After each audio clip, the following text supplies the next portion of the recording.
پہلی قسط میں ہم نے بحث کی کہ معاصر انسان کس طرح مردہ انسان ہے، اور میڈیا اور مواصلات کے انقلاب نے معاصر انسان کو ایک فکر کے طور پر تشکیل دینے میں اپنا حصہ ڈالا تھا۔ آج ہم اس معاصر انسان یعنی مردہ انسان کی تشکیل کے لیے پیش کیے گئے نظریات کا جائزہ لیتے ہیں۔ عبد الرحمن طہا کہتے ہیں کہ اس فکر کی بنیاد رکھنے کا سہرا عمرانی معاہدے کے نظریات کو جاتا ہے، جنہوں نے انسان کو طبعی حالت یعنی سٹیٹ آف نیچر سے نکال کر شہریتی حالت یعنی سول سٹیٹ میں داخل کیا۔ حالانکہ یہ نظریات طبعی حالت کا مفہوم متعین کرنے میں آپس میں مختلف ہیں۔ ان میں سے بعض کا خیال ہے کہ نیچرل حالت سب کے خلاف جنگ کی حالت تھی، اور اس سوشل کانٹریکٹ نے انسان کو اس حالت میں منتقل کیا جہاں اسے امن و امان ملتا ہے۔ یہ نظریہ تھامس ہابز نے دیا۔ بعض کا خیال ہے کہ نیچر ایسے فطری حقوق کی حالت تھی جن کے پامال اور غصب ہونے کا خطرہ تھا، تو اس عمرانی معاہدے نے انسان کو اس حالت میں پہنچایا جہاں اسے ان حقوق کی ضمانتیں مل گئیں۔ حقوق مارے جانے اور بے حرمتی کا یہ نظریہ جان لاک نے دیا۔ کچھ لوگوں کا خیال ہے کہ نیچرل حالت انسان کی اقدار سے غیر جانبداری کی حالت تھی، جس میں وہ اچھا تھا نہ برا، تو اس معاہدے نے اسے اس حالت میں منتقل کیا جہاں وہ شہری اقدار حاصل کرتا ہے۔ یہ ژان ژاک روسو کا نظریہ ہے جس نے نوبل سیوج کا تصور دیا۔ یہ بات قابل ذکر ہے کہ یہ نظریات ایک ایسے بنیادی مفروضے پر قائم ہیں جسے قبول نہیں کیا جا سکتا، مطلب وہ بات جسے بغیر دلیل کے مان لیا جائے۔ طہا کہتے ہیں کہ سوشل کانٹریکٹ کا سارا نظریہ ایک ایسے ہی مفروضے پر کھڑا ہے، اور وہ ہے خالص مادیت، یعنی کہ انسان نے اس مادی دنیا کے سوا کسی اور دنیا کا مشاہدہ نہیں کیا۔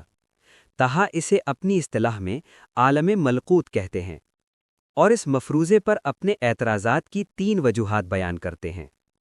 پہلی وجہ، یہ نظریات انسان کے ایک مادی تصور پر قائم ہیں، گویا انسان جسم کے سوا کچھ نہیں جو اس کی روح کو قابو میں رکھتا ہے اور اس پر حاکم ہے، حالانکہ یہ معلوم ہے کہ روح کا قانون جسم کے قانون سے مختلف ہے، اور اس قانون کا ایک مظہر یہ ہے کہ روح وہاں بھی ہو سکتی ہے جہاں جسم نہیں ہوتا۔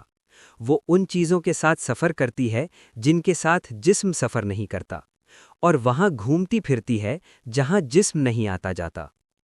دوسری وجہ، یہ نظریات انسان کی 2 ایسی حالتیں بنا دیتے ہیں جن میں کوئی قدر مشترک نہیں، یعنی معاہدے سے پہلے کی حالت اور اس کے بعد کی حالت۔ اور حقیقت یہ ہے کہ اگر وہ یہ فرض نہ کرتے کہ انسان کا اپنے جسم کے ساتھ 2 الگ جہانوں میں موجود ہونا ممکن ہے تو وہ ان 2 متضاد حالتوں پر بات نہ کرتے۔ پس یہ 2 حالتیں 2 الگ جہانوں کی مانند ہیں۔ تو اگر یہ ماننا جائز ہے کہ یہ امکان جسم کے لیے میسر ہے، تو بدرجہ اولیٰ یہ امکان روح سے جڑے ہوئے جسم کے لیے بھی جائز ہونا چاہیے۔ مطلب کہ سوشل کانٹریکٹ کے نظریات کا مفروضہ یہ ہے کہ انسان فطری اور شہری 2 حالتوں میں رہتا ہے۔ یہ دونوں حالتیں بالکل الگ اور ایک دوسرے کی ضد ہیں۔ اس کا مطلب یہ ہوا کہ یہ نظریات مانتے ہیں کہ ایک ہی انسان اپنے جسم کے ساتھ 2 بالکل مختلف اور متضاد جہانوں میں رہ سکتا ہے۔ اگر آپ یہ غیر منطقی بات مان سکتے ہیں کہ ایک ہی جسم 2 الگ مادی جہانوں میں رہ سکتا ہے، تو آپ کو یہ ماننا چاہیے کہ انسان بیک وقت 2 مختلف نوعیت کے جہانوں میں موجود ہے، یعنی جسم کے ساتھ عالم ملک یعنی مادی دنیا میں، اور روح کے ساتھ عالم ملکوت یعنی روحانی دنیا میں۔ پس انسان اپنے جسم کے ساتھ عالم ملک یعنی مادی دنیا میں ہوتا ہے، اور اپنی روح کے ساتھ ایک غیر مادی دنیا میں ہوتا ہے جسے ہم عالم ملکوت کہتے ہیں۔ تیسری وجہ، یہ نظریات طے کرتے ہیں کہ شہری حالت طبعی حالت سے افضل ہے، حالانکہ افضلیت مختلف جہانوں کی ترتیب کا نام ہے۔ ہم 2 جہانوں یعنی برتر جہان اور کمتر جہان کے درمیان افضلیت کے ادنی ترین درجے میں ہیں۔ عموماً افضلیت میں فرق کیفیت یعنی معیار کا ہوتا ہے، نہ کہ صرف کمیت یعنی مقدار کا، اور کیفیت کا فرق اس بات کا تقاضا کرتا ہے کہ کم از کم 2 الگ جہان موجود ہوں۔ چونکہ معاصر انسان ایک مردہ انسان ہے تو لازم آیا کہ جس شہری حالت میں وہ ہے وہ در حقیقت حالت ممات یعنی موت کی حالت ہے۔ چونکہ اسے اس حالت سے نکال کر اس کی متضاد حالت میں لانا ضروری ہے ورنہ پوری انسانیت ہلاک ہو جائے گی، تو لازم آیا کہ یہ متضاد حالت حالت حیات یعنی زندگی کی حالت ہو۔ یہاں سے ایک ایسے معاہداتی نظریے کی بنیاد رکھنا لازم ہو گیا جو عمرانی معاہدے کے نظریات کے اختیار کردہ طریقے کو سر کے بل الٹا کر دے، ایک ایسا نظریہ جسے ہم نظریہ میثاقیہ کہتے ہیں۔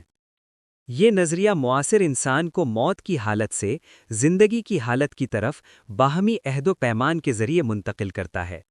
چونکہ یہاں مقصود موت سے مراد دل کی موت ہے اور مقصود زندگی سے مراد دل کی زندگی ہے، تو کتاب دین الحیا کا مدار معاصر انسان کے دل کو زندہ کرنے پر رکھا گیا ہے، اس بنیاد پر کہ یہ زندہ کرنا صرف سب سے بڑی اخلاقی قدر کا اعتبار دوبارہ بحال کرنے کے ذریعے ہی ممکن ہے، جو کہ حیا کی قدر ہے۔